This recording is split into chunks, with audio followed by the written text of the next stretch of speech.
I love the phrase, beauty is in the eye of the beholder, and that is definitely the case when we're talking about wine. I might enjoy a certain flavor profile and you might enjoy something totally different.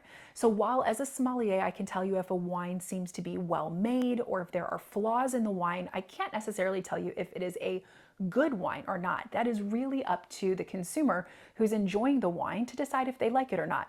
This line of thinking continues when we're talking about old wines. There's this perception in the industry that an older wine is always a better wine, and that's not necessarily always the case. Hi friends, my name is Sarah. I'm a certified sommelier and host of the Wine CEO podcast show. And each week on this podcast, I dive into a different wine-related topic in hopes to make wine a little more understandable and less intimidating for the average consumer. And this week, I'm speaking with someone who is no stranger to the Wine CEO podcast. My guest today is David Montgomery from David Bikes and Wines. David is a fabulous friend who I actually met through social media, kind of one of those crazy stories where you're connecting over wine studies and education, and then you end up meeting each other. And now I'm good friends with David's family. David's become good friends with my family. And I'm so grateful for this friendship because we just geek out on wines together. And so this last summer, I traveled to London and I was in the middle of my France mini series. And we had the opportunity to sit down and try a 65-year-old Beaujolais. It was an incredible experience. And through the conversation, we talk a lot about what you pick up on older wines. So how the flavors in a wine will really start to change over time and how you can enjoy an older wine, why some do care for older wines, why some don't. We talk about price points for older wines. So we really dive into a lot around this topic of aging wines and enjoying some older wines. So hopefully it's a great look into a world of aging wines if it's not something that you've really considered before, or if you thought that maybe older wines were a little too expensive and something out of your reach. Maybe today's episode will challenge some of those misconceptions and give you a unique perspective on what it's like to enjoy some older wines compared to a lot of newer things that you might be more familiar with. So let's dive into my chat with David and our incredible tasting of this 65-year-old Beaujolais.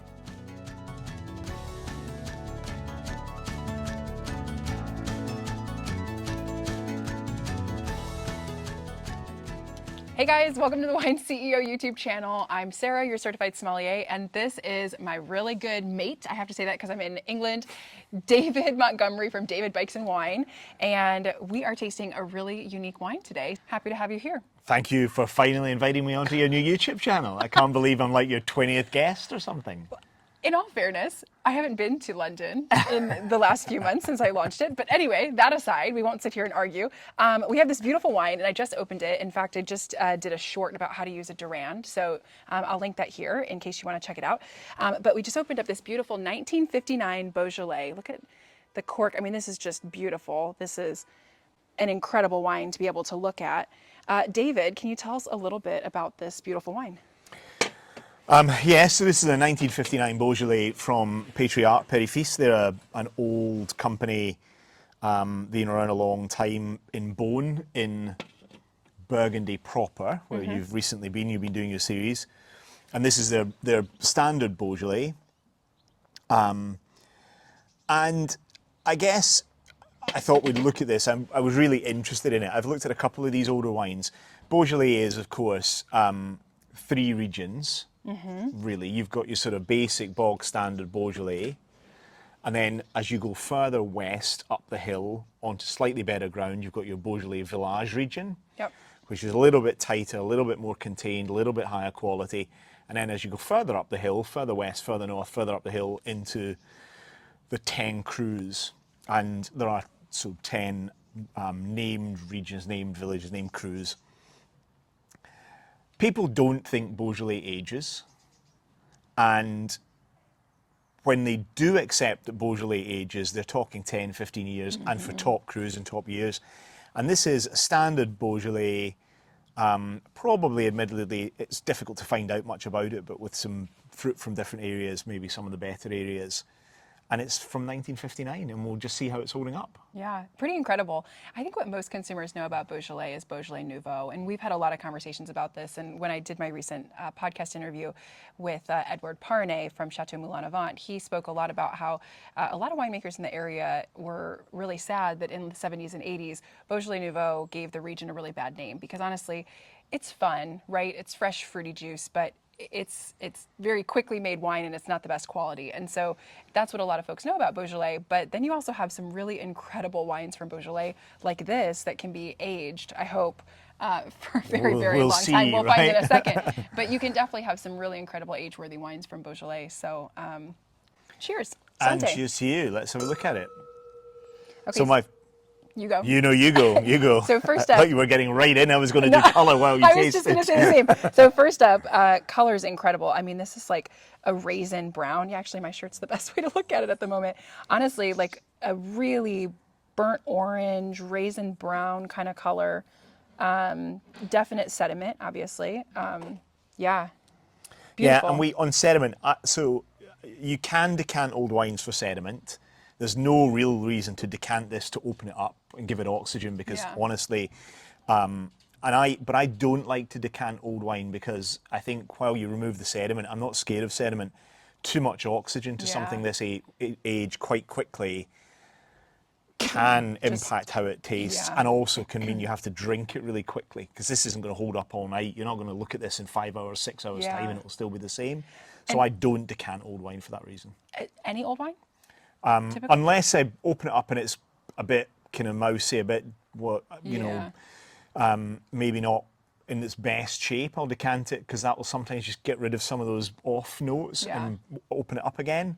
But generally speaking, no, I tend to drink from the bottle. I was really impressed because when I poured this glass, the aromas immediately are so strong and vibrant. And I agree. I think if you were to decant this, you would lose a lot of the you kill a aromatics. lot It of would that. just completely dissolve. Yeah. So speaking of aromatics, I think the first thing that I said to you is I was smelling raisins, but Yeah.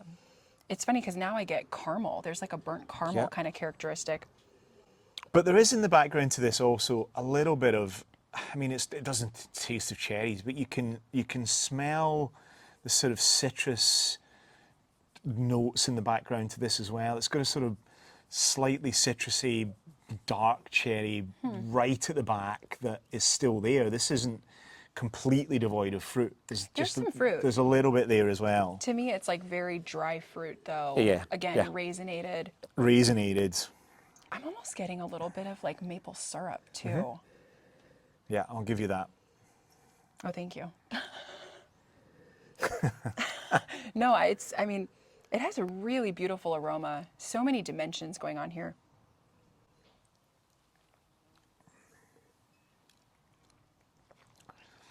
And the thing about this for me, the really interesting thing about this wine, reminds me a little bit of an old Nebbiolo I had recently with some friends. On the nose and on the flavour profile, it's a little bit like the old Spana that we had recently. Yeah. All these wines, with age, wines tend to lose their varietal character and come together. Yeah. They all become quite similar. The thing that separates them from me, great old wine from not great old wine, is the power and the mouthfeel and the richness and the body and the strength. And this has got tremendous mouthfeel. Yeah. It's actually quite a full-bodied wine. It's surprising, honestly. Like the acid is still so Lots of acid. prominent. It's funny because to me, the immediate flavor I get is this nuttiness. It's almost this like raw pecan and even like almond kind of flavor. It starts to remind you a bit of like a sherry. It almost reminds me of like a fortified wine because it has that kind of like oxidized characteristic. Yeah, I think that's right. It often, and we remarked on that. Now that it's sitting in my mouth a little while, there's also even maybe a little bit of almost sort of slightly green apple fruit in the background. So you do get that slightly sherry, almost pheno kind of note Yeah. to some of these older wines as well. And I completely agree with that. It is so different than a younger Beaujolais would be, Yeah. obviously. Yeah. But still so delicious. I mean, I could sit and drink this with a cheese board or even a little chocolate dessert and be so happy. I mean, it's beautifully like developed. I mean, the way it's aged is incredible.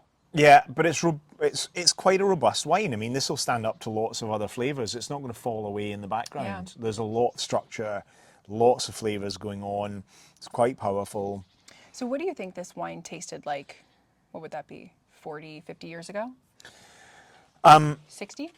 So, I mean, you remark on two things. You remarked on one thing, the high acidity. So this is always going to have had high acidity. one of the things that wines really need to age well is acidity. So it will have had high acidity when it was new. There's a little bit of tannin here. So I suspect this has been quite heavily extracted for its time. It's quite a dark colour, although it's brown, it's dark. It's not that really pale. Wine doesn't really becomes a little bit paler over time. The colour changes more than the intensity.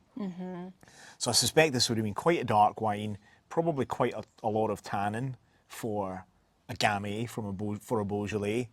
And I think if you get your hands on a Morgon or, some of the more robust, more powerful crus from Beaujolais, which are typically quite powerful, quite tannic in youth, quite acidic, but with those cherry fruit flavours, that's what I think this would have evolved from. Yeah. that So makes you could sense. buy yourself a £20, £30 really good Morgon today and taste it, and it'll taste like this would have tasted. And then if you've got the patience To wait 60 years. to wait and youth is on your side, you can wait 60 years. I'm not selling very many wines with the intention of looking at them in 60 years. If I'm honest, I have a little bit of skepticism I'll make it that long. But If you don't mind me asking, how much did you pay for this bottle? this was £75. Okay, that's not bad. It came from my friend Jonathan at the Wine Crew UK. In the UK, I'll give him a bit of a plug.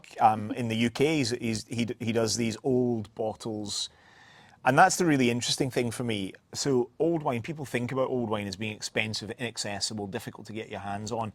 A lot of what gets traded old wine in the secondary market, auctions, those sorts of things, is really super premium wines.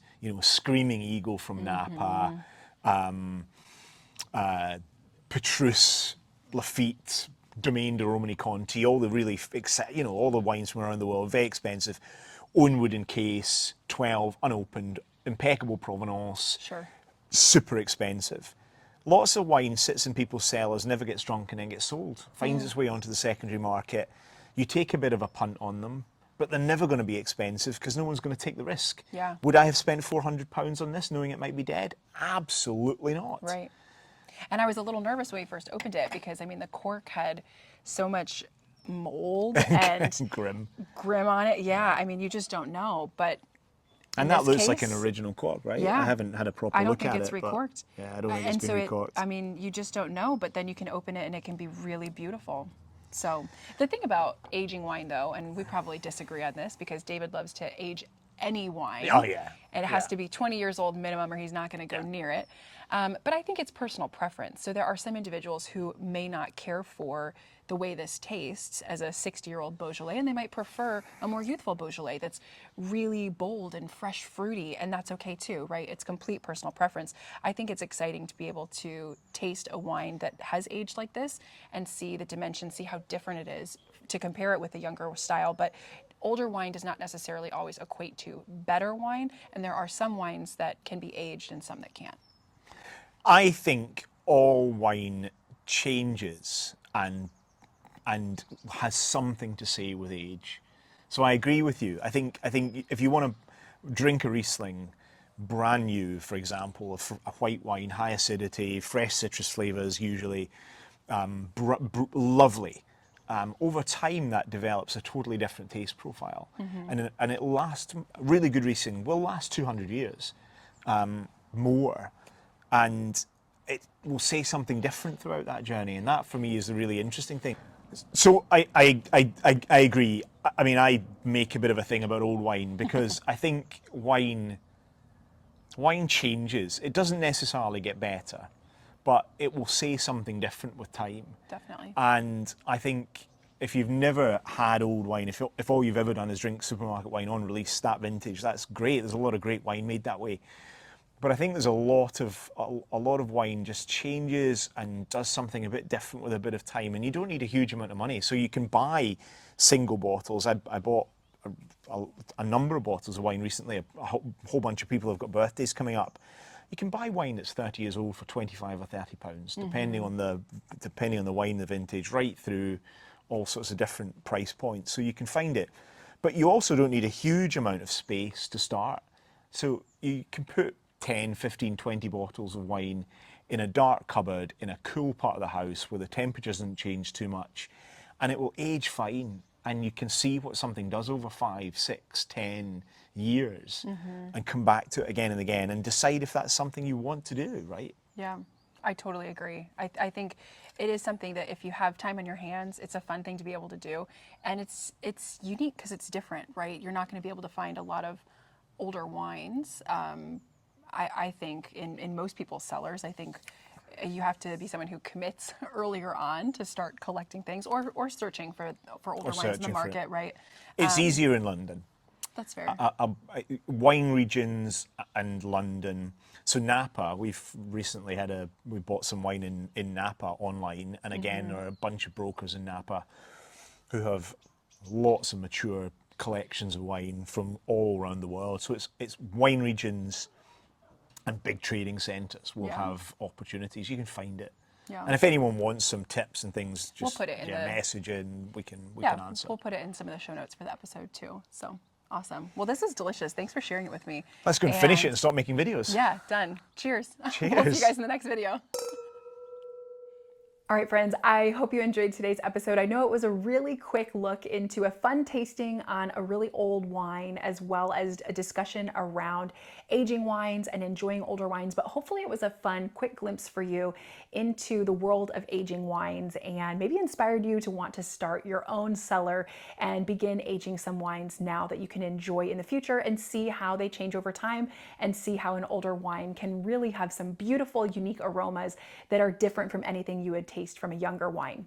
David and I totally geeked out and had a great time. I think after that bottle, we ended up truly having like 2 more paired with an amazing meal his wife Catherine made. So always had a fun time together, and I'm sure it won't be the last time that you see David Montgomery on my podcast because we always taste some really unique wines when we're together. I will say that actually is not the oldest wine I've ever had.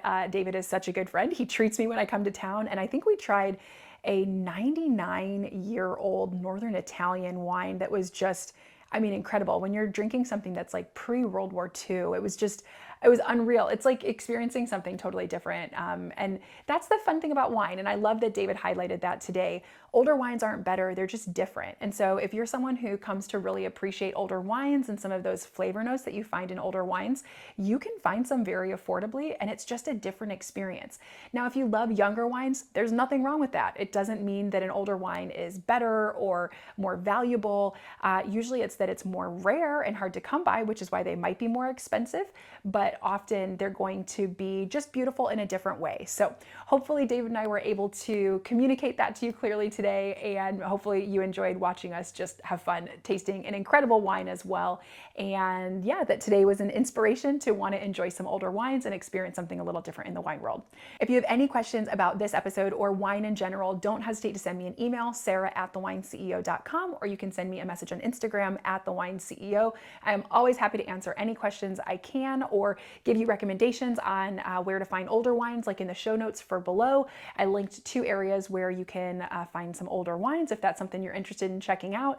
And I also love giving recommendations for food and wine pairings. So hit me up. I love being your personal sommelier and helping in any way I can.